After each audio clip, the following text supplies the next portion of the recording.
It is important to also recognize the attacks by Hamas did not happen in a vacuum. The Palestinian people have been subjected to 56 years of suffocating occupation. They have seen their land steadily devoured by settlements and plagued by violence, their economy stifled, their people displaced, and their homes demolished. Their hopes for a political solution to their plight have been vanishing.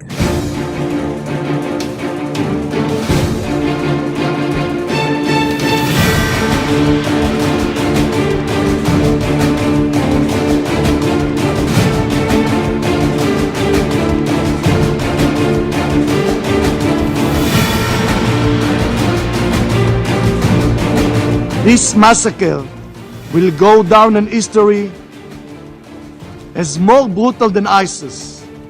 Hamas are new Nazis. Hamas are the new Nazis.